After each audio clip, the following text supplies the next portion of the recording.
Hey guys, I'm gonna keep this short, but if you aren't already aware, I started a GoFundMe. Why am I doing this now? What could I possibly need money for? I'd like to be able to pay my actors. I'd also like an easier time editing. But in order to do that, I need your help. The link will be down in the description below. I'll be running this ad for a little while. And if you can't donate, I would greatly appreciate just you sharing it with people. Get the word out there.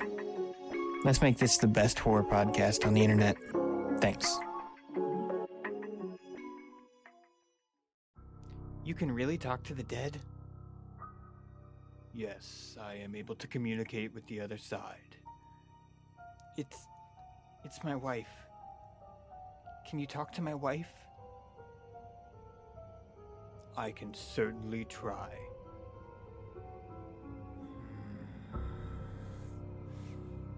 Yes, I am establishing a connection. It seems your wife has an important message for you. What is it? She wants you to know that Anchor.fm is the easiest way to make a podcast. What? Anchor has all the tools that you need to get started. You can record directly in the app, monetize your podcast through ads. It even distributes to multiple listening platforms like Spotify, Apple Podcasts, and more. Are you being serious right now? It's everything you need in one place, and best of all, Anchor is completely free. This has to be a joke, right? I'm losing the connection.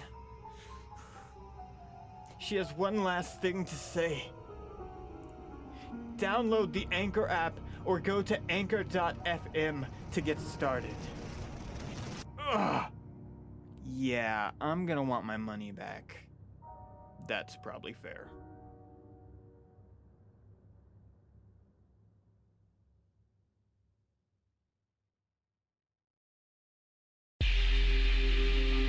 This podcast contains subject matter that may be disturbing to some listeners. Listener discretion is advised.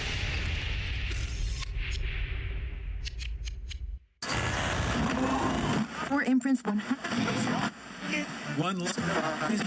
It's time to open the door in your mind. Sit back and listen to true horror. But be careful what you allow in. Because it's time to go through the fog. This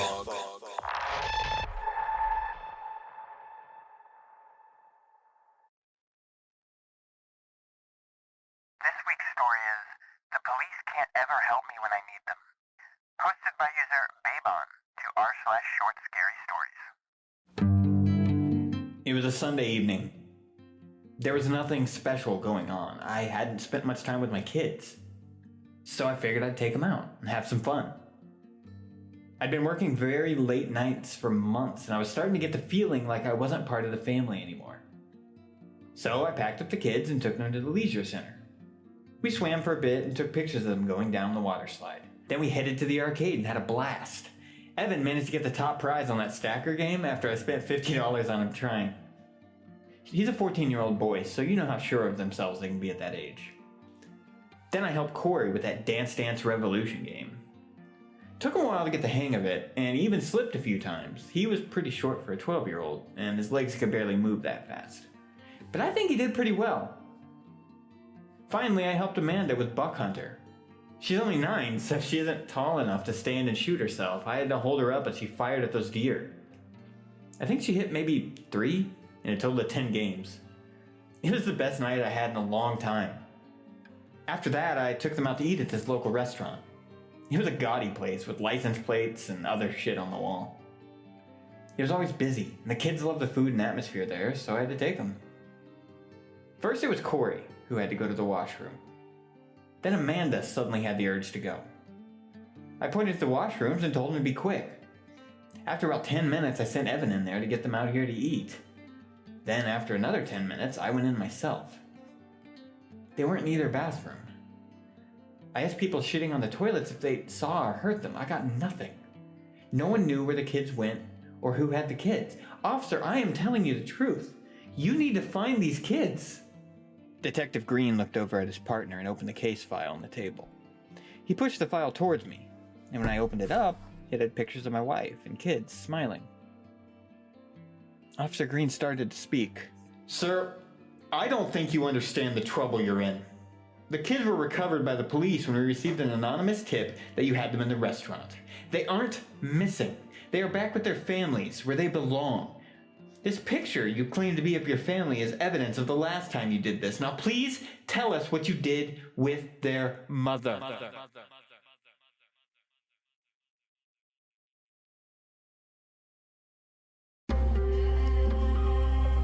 Through the Fog is recorded and edited by Haptic. Produced by Flyover State Park and Kevin Caravan. All stories are recorded with the original author's permission or released under a Creative Commons Share-alike license. For more episodes, visit throughthefogcast.com or follow fog_cast on Twitter. Links to both are in the show notes. You can support the show by visiting buymeacoffee.com/throughthefog or simply by rating and reviewing on your podcatcher of choice. It's the simplest way to support independent shows like these. Whatever you decide to do, though, thank you for listening, and talk to you next week.